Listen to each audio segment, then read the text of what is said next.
Welcome back ATV morning with Farah में खुश आमदीद। आज डॉक्टर सादिया रियाज मेरे साथ हैं, रेमेटोलॉजिस्ट हैं, और हम इनसे जानेंगे कि एक जो दुनिया की सबसे कॉमन दर्द है वो है बैक पेन, जो मर्द और औरत सब लोगों को हो रही होती है। लेकिन एक और दर्द भी है जो आजकल बहुत कॉमन है, and that is shoulder neck region की पेन। सो स्पाइन के दोनों एंड्स जो हैं हमारे वो एक्चुअली दुख रहे होते हैं। इसकी क्या वजूहत होती हैं?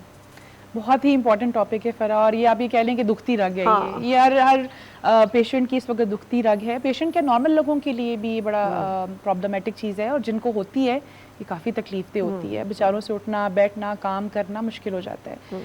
थोड़ा सा मैं बैकग्राउंड में आके बताना चाहूँगी कि ये हम जो स्पाइन पेन कह रही है क्या, आई एम सॉरी मेरे पास आज मॉडल्स नहीं है, लेकिन जो हमारे मोहरे हैं वो आप समझ लें कि ब्लॉक्स की तरह अल्लाह ताला ने सर्वाइकल या गर्दन से लेके नीचे लोअर बैक्स तक वो ब्लॉक्स की तरह रखे हुए हैं, जिनके दोनों अतराफ से आपकी नर्व्स निकल रही होती हैं, नसें निकल रही होती हैं जो आपकी बॉडी में आ रही होती हैं। सर्वाइकल की नर्व्स हैं वो आपकी बाजुओं में आ रही हैं, जो आपकी लोअर बैक की नर्व्स हैं वो आपकी टांगों की तरफ आ रही होती हैं, और इसके साइड पे मसल्स हैं जो कि इनको सपोर्ट करने के लिए अल्लाह ताला ने स्पाइन के साथ एडजस्ट किया हुआ है। प्रॉब्लम जो स्टार्ट हो रही है, जो उसका रीज़न है, उसको थोड़ा समझना ज़रूरी है ताकि हम उसको बेहतर कर सकें। स्पाइन के अंदर या हड्डी के अंदर, मोहरों के अंदर कमज़ोरी, सबसे इम्पॉर्टेंटली कैल्शियम विटामिन डी की कमी बहुत कॉमन है, ख़ास तौर पे ख़वातीन में बहुत कॉमन है। ऐसी औरतें जो हमल में हैं या बच्चे डिलीवर किए हैं, बच्चों को देख रही हैं, इनमें काफ़ी ज़्यादा ये कॉमन है। ये और मतलब कहते हैं वो लिकोरिया या इस तरह के मसाइल भी हैं बहुत ज़्यादा, और उसकी वजह से बहुत सारी ऐसी ख़वातीन जो गैर शादीशुदा हैं वो भी कंप्लेंट कर रही होती हैं। बिल्कुल ऐसे ही है। ये बोन वीकनेस की तरफ चला गया ना, कि बोन कमज़ोर हो रही है। और वो क्यों हो रही है? शुरू की स्टेजेस में तो यही है कि कैल्शियम विटामिन डी की कमी आ जाती है यंग लोगों के अंदर, यंग मर्द और ख़वातीन के अंदर। जो थोड़ा सा हम एज में जाते हैं, अबव 50 अबव 60 की बात करते हैं, तो फिर ऐसे लोग जो हैं वो हड्डियों की कमज़ोरी, ऑस्टियोपीनिया या ऑस्टियोपोरोसिस यानी कि हड्डियों का भुरभुरापन, उसकी वजह से उनकी स्पाइन दबना शुरू हो जाती है और प्रॉब्लम आना शुरू हो जाती है। दूसरी वजह ये हो सकती है कि आपके पट्टे कमज़ोर हो रहे हैं और पट्टों के अंदर सकत नहीं है और वो सुकड़ना शुरू हो रही हैं, और जब एक पट्टा आपका सुकड़ेगा तो पूरी गर्दन से लेके पूरा नीचे स्पाइन तक, रीढ़ की हड्डी तक आपको जो है प्रॉब्लम कर रहा होगा। तो मेन रीज़न ये आ जाती है कि या तो आपकी स्पाइन कमज़ोर है या फिर आपके पट्टों में कमज़ोरी आ रही है।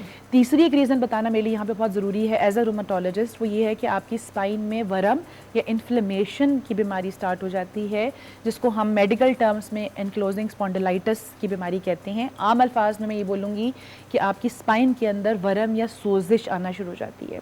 तो ये दो तीन चीदा से रीजंस हैं कि स्पाइन में आपकी ये कमर में दर्द क्यों आ रही है। और सबसे ज़रूरी अगेन फरा, मैं बार बार बात करती हूँ, मोटापा, ओबेसिटी। अगर आप मिसाल ले लें कि आपका वज़न 100 kg है, 120 किलो इतना आपका वज़न है, आपका स्ट्रक्चर तो वही, हड्डियों का स्ट्रक्चर तो वही है, और उसके ऊपर आप जितना वज़न डालते जा रहे हैं ज़ाहिर है कि वो कमज़ोर होंगी और वो शोर ज़रूर करेंगी। और आपके लिए ना सिर्फ हड्डियों के मसले, बल्कि आगे जाके आप देखें मोटापे के साथ शुगर लिंक्ड है, कोलेस्ट्रॉल लिंक्ड है, ब्लड प्रेशर लिंक्ड है, तो बहुत सारी बीमारियां लिंक होना शुरू हो जाएंगी। बिल्कुल। वापस आते हैं हम कमर की दर्द के ऊपर। तो ये दो तीन तो मैंने रीज़न बताए कि इसकी वजह से कमर की दर्द हो सकती है।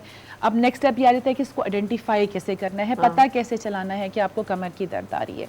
अच्छा, यहाँ जो मैंने प्रैक्टिस में देखा है वो ये देखा है कि कुछ लोग तो ऐसे होते हैं जो बिल्कुल भी इनिशियल स्टेजेस पे डॉक्टर के पास नहीं जाते हैं, वो बस व्हाट्सएप डॉक्टर और फ्रेंड्स और दोस्तों से और दाएं बाएं से पूछ के कुछ ना कुछ टोटके करते रहते हैं, जिसमें आमतौर पे आपने देखा होगा कुछ लोग कपड़ा मपड़ा बांध के उसको कवर कर लेते हैं, कुछ बेल्टें लेके दुकान से वो लगा लेते हैं, कुछ लोगों की कुछ और टोटके वगैरह, यहाँ पे कुछ हर्बल और हकीमी चीज़ें शुरू हो जाती हैं। तो प्लीज़ मैं आपको इस चीज़ से मना करूँगी। स्पाइन आपकी बॉडी का या मोहरे जो हैं बहुत इंपॉर्टेंट हिस्सा है, और अगर इसमें कोई ख़राबी पैदा हो जाए खुदा न खास्ता और ये बिगड़ जाए या बढ़ जाए तो ये निचले धड़ को ख़राब या पैरालिसिस भी कर सकती है।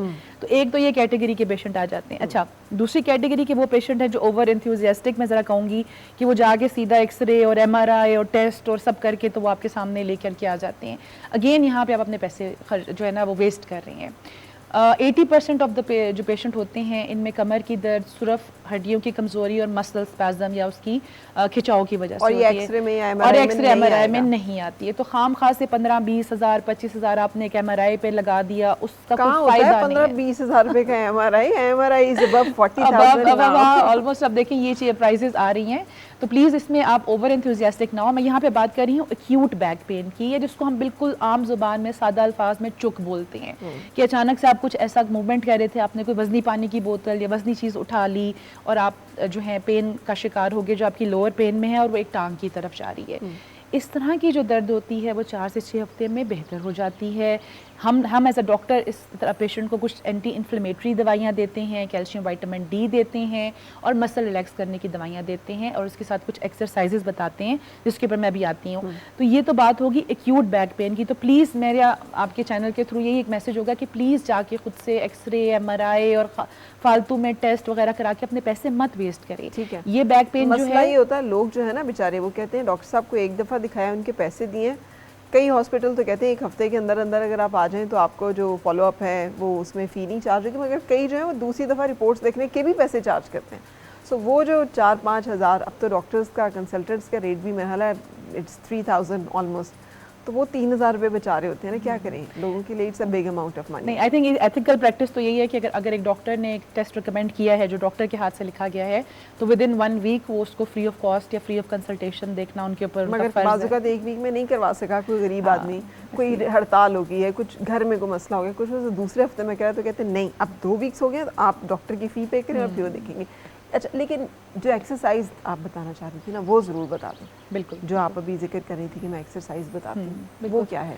यहाँ पे इसको ठीक करने की हम बातें करते हैं, उसमें एक्सरसाइज भी आते हैं और चीज़ें भी आ जाती हैं, ठीक है। तो मेन चीज़ तो ये आ गई कि अगर आपकी एक्यूट बैक पेन जैसे मैं भी जिक्र कर रही थी, तो आप इसको थोड़ा टाइम दें, 4-6 हफ्ते दें, ये ठीक हो जाएगी। लेकिन एक्यूट की और डल परसिस्टेंट एक दोनों जो हैं उनकी एक ही एक्सरसाइज होगी? बैक पेन तो एक ही एक्सरसाइज होगी जिसकी तरफ मैं अभी आती हूँ। एक्सरसाइज तो फिजियोथेरेपी एक्सरसाइज तो एक ही कैटेगरी की होगी, लेकिन समझने वाला कॉन्सेप्ट जो मैं आपको बताई थी वो ये है कि एक्यूट बैक पेन है, मसल के खिंचाव से हुई है, बाज़ दफ़ा स्लिप डिस्क भी तो हल्की सी हो जाती है। अगर आप यंग हैं, अब 30-40 आपकी उम्र है, तो ये आहिस्ता आहिस्ता 3-4 हफ्ते में ठीक हो जाती है।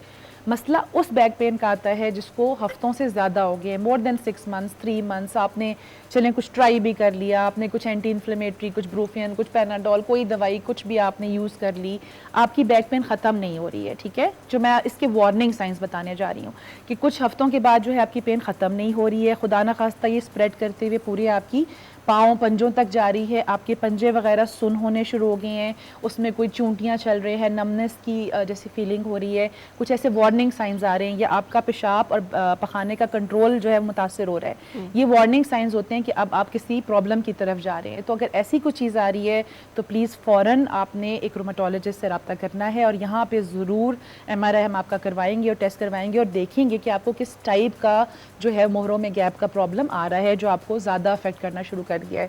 और इसके अगेन हमारे पास ट्रीटमेंट ऑप्शंस हैं जिसमें मेडिसिन भी हैं, और अगर ये मेडिसिन के स्टेज से बाहर चली गई बीमारी तो फिर न्यूरो सर्जन या स्पाइनल सर्जन्स की तरफ हम पेशेंट्स को भी रेफर करते हैं। ठीक है, अच्छा अब थोड़ा सा हम बात कर लेते हैं ट्रीटमेंट के हवाले से। अगेन जैसे मैंने जिक्र किया कि कुछ सप्लीमेंट्स खासतौर पर फीमेल में calcium, vitamin D, iron, folic acid, ये मेन 3-4 जो हैं उनकी रिप्लेसमेंट बहुत ज़रूरी है। लेकिन ये सबके लिए जैसे इन्फ्लेमेशन का जो मसला है उनका भी यही होगा ट्रीटमेंट, और जिनका अगर मोहरों की में स्पेस कम हुई है उनका भी यही होगा, जिनको पट्ठों का मसला है उनका भी यही होगा?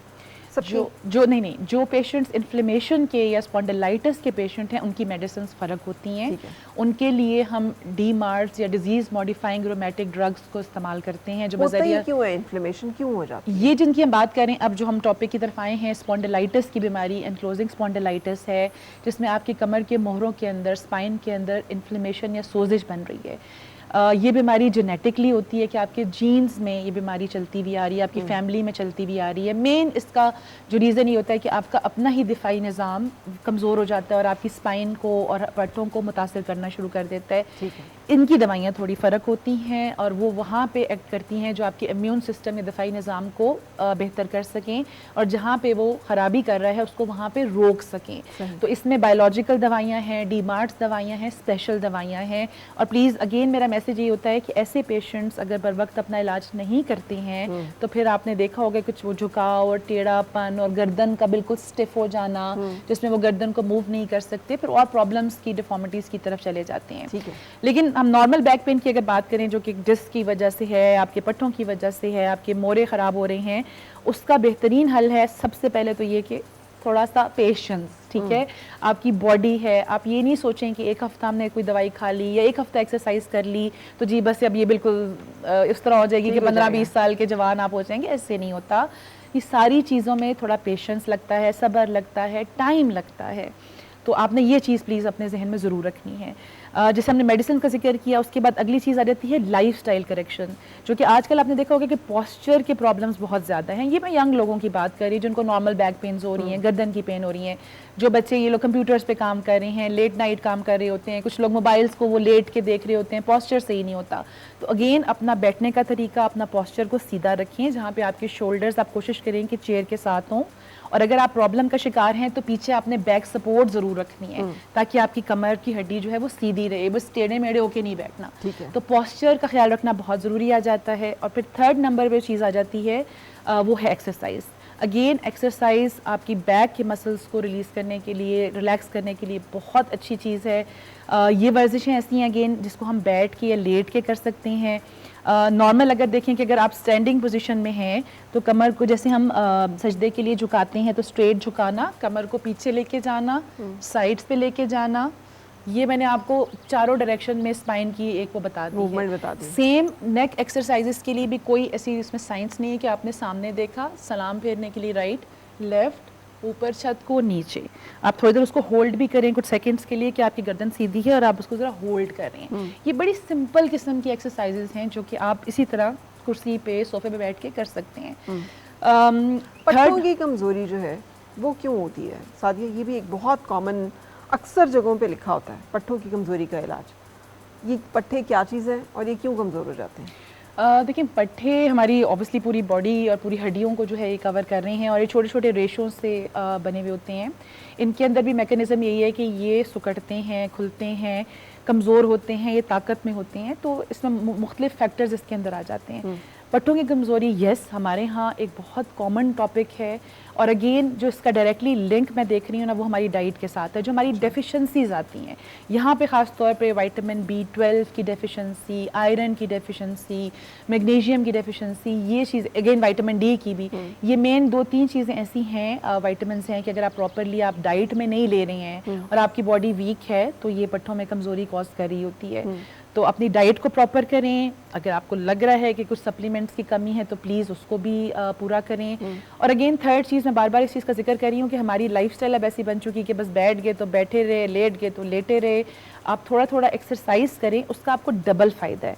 एक तो ये कि आपकी बॉडी में खून की सर्कुलेशन हो रही है, और जो मसल आपका कमज़ोर है अगर आप इसकी दिन में 3-4 दफ़ा भी एक्सरसाइज कर रहे हैं उस मसल के अंदर ताकत पैदा हो रही है, मसल स्ट्रॉन्ग हो रहा है, उसका फाइबर स्ट्रॉन्ग हो रहा है। तो ये 2-3 चीज़ें ऐसी हैं जिसके ऊपर आप अर्ली उम्र से जल्दी अपने टाइम में आप इसको करना शुरू कर दें तो आप आगे जाके ओल्ड एज में, बुढ़ापे में इन दर्दों से बच सकते हैं। ठीक है। अच्छा, अब इसके साथ हीटिंग जो है, यूजुअली जब नेक की बात होती है बहुत सारे वो मतलब गंदम का बना हुआ या बहुत सारे हीटिंग आपके पैड्स मिल जाते हैं कि आप उन्हें माइक्रोवेव में गर्म करें और आप हीट करें। गर्म पानी से बहुत ज़्यादा लोग शावर करना शुरू हो जाएंगे अभी जैसे ही मौसम चेंज होगा, क्योंकि सर्दियाँ आते ही हमें अकड़ाव बहुत ज़्यादा फील होना शुरू हो जाता है इन जगहों पे। आप क्या रिकमेंड करेंगी अब जब मौसम थोड़ा सा ट्रांजिशन में जाएगा और इस मौसम में भी क्या करना चाहिए और क्या नहीं करना चाहिए, और कैसे अगर ये मसला एग्जिस्ट कर रहा है, डल परसिस्टेंट एक्स हैं इन एरियाज़ में, then how to deal with that? बिल्कुल, जैसे मैंने अभी जिक्र किया ना कि देखें आपको पेन्स हैं, कुछ अरसे से चल रही हैं, ठीक है, आपने कुछ विटामिन्स भी ले लिया, आपने कुछ पेन किलर्स भी ले लिए और वो ठीक नहीं हो रही हैं। उसके बाद प्लीज़ अगला स्टेप ये है कि आप डॉक्टर के पास जाएं। यहाँ पे आपको फर्स्ट स्टेप में प्लीज़ एक एक्सरे बहुत ज़रूरी है। मैं MRI के ऊपर सीधा नहीं जाती हूँ, एक एक्सरे ज़रूर ज़रूरी है। उससे हमें काफ़ी इन्फॉर्मेशन मिल जाती है कि आपके मोरे किस कंडीशन में हैं, कोलैप्स तो नहीं हुए हुए, कोई आपकी नर्व्स वगैरह वहाँ फंस तो नहीं रही हैं, मसल्स में कोई इन्फ्लेमेशन है वो भी नज़र आ जाती है। इतनी इन्फॉर्मेशन एक्सरे पे मिल जाती है। तो एक बेसिक एक्सरे बहुत ज़रूरी है। अगेन 2 कैटेगरीज़ के, यंग लोग और बुज़ुर्ग लोग। यंग लोग में वही प्रॉब्लम्स हैं कि पॉस्चर और डाइट और चीज़ें, तो ये तो बड़ी आसानी से बेहतर किया जा सकता है। थोड़ा सा इम्पॉर्टेंट ये है कि बुज़ुर्ग लोग जिनको ऑस्टियोपोरोसिस है या हड्डियों की भुरभुरापन की बीमारी है, उनमें मोहरे कोलैप्स होने का ख़तरा होता है। तो प्लीज़ इसका आप ध्यान करें और उसका प्रॉपरली जो है वो इलाज करें। जैसे मैंने बताया कि वार्निंग साइंस होंगे, अगर आपका मोहरा कोलैप्स कर रहा है तो काफ़ी शदीद दर्द होती है, वो हड्डी अंदर से क्रैक हो रही होती है। अगर सर्वाइकल एरिया में आ रहा है तो वो सारी जो दर्द है और नमनेस है या सुन होना है वो आपके हाथों और उंगलियों की तरफ आ रहा होता है। तो ये तो एक ऐसी बीमारी है जिसका हल डॉक्टर के पास है। लेकिन जनरल पब्लिक के लिए अगेन मेरा ये मशवरा होगा, डाइट का ख्याल रखना है, एक्सरसाइजेस कुछ सिंपल हैं उनको आपने फॉलो करना है, जैसे मैंने अभी बताया भी। आप यंग हैं, वर्किंग क्लास में हैं, तो आपने अपने पॉस्चर का ख्याल रखना है। इवन मैं देहातों पे जो अपने बहन भाई हैं उनको भी कंसिडर करूँगी कि आपके पास ठीक है बहुत अगर रिसोर्सेज नहीं है तो ये कुछ चीज़ें मैंने आपको सिंपल बताई हैं, आप इनको इस्तेमाल कर सकते हैं। या आप अपना लाइफस्टाइल जो देहाती था उसी को मेंटेन रखें, that was the biggest blessing. बिल्कुल, आप एक्टिव रहें, आप चलते फिरते रहें अंदर बाहर, आप अपना एक्टिविटी को ज़रूर वो रखें। और बड़ी इंपॉर्टेंट चीज़ फ़रा आपके हवाले से मैं यहाँ पे करने कि ये जो क्वैग्स हैं या कुछ लोग इश्तिहार लगा के बैठ जाते हैं, कुछ वो कायरोप्रैक्टर, कुछ थेरेपिस्ट, और इस तरह से ये कुछ चीज़ों को ख़राब भी कर रहे होते हैं। तो बजाय इसके कि आप अपना केस ख़राब करें और किसी जल्दबाजी में कि जी मैंने आपको साफ बता दिया कि देखिए ये प्रॉब्लम्स हैं, ये कुछ महीनों में कुछ हफ्तों में ठीक होंगी, और कोई आपको ये एडवर्टाइज़ कर रहे हैं नहीं जी हम चुटकी बजा के आपकी कमर की कई दर्द, ऐसी बाम्स हैं, कई ऐसी चीज़ें हैं कि आप अप्लाई कर लें तो बस पट्ठों कोई की इस तरह का कमजोरी क्विक दूर। हल मैं आपको एज अ डॉक्टर बता रही हूँ कि नहीं है कि कोई ऐसे आपने किसी ने वो कहते हैं ना पट्ठा चढ़ा दिया और पट्ठे का वो कर दिया और ऐसे हमने कहा बाम्स लगा दी। इस तरह की बहुत सी, खासतौर पर छोटे शहरों में ये बहुत चीज़ कॉमन है। अब ज़ाहिर है लोगों का IQ और पढ़ाई लेवल भी उस तरह नहीं है, तो लोग इन चक्करों में फंस के अपना काम भी ख़राब कर लेते हैं। तो प्लीज़ पहले तो जैसे मैंने बताया कुछ कॉमन एहतियातें, अपनी खुराक का ख्याल रखना, वर्जिश करना, अगर वज़न ज़्यादा है उसको कंट्रोल करना, आप कुछ की चीज़ों को बेहतर करें। अगर बेहतर नहीं हो रही तो डॉक्टर को दिखाएं, उसका एक्सरे करवाएं और उसका प्रॉपर इलाज करें। जल्दी का रास्ता या बीच का रास्ता नहीं है, वो आपको ख़राबी की तरफ लेके जाएगा। बिल्कुल सही। Thank you very much doctor Sadia, आप साथ रही और आपने इन्फॉर्मेशन हमारे साथ शेयर की। आई होप कि आपके लिए यूज़फुल होगी। इसके साथ ही एक ब्रेक के लिए रुकेंगे, ब्रेक के बाद फिर आपसे मिलते हैं आज के मेहमानों के साथ। और मिलके गुनगुनाए हैं गुमशुदा जो खुशियाँ सारी वो ढूंढ लाए।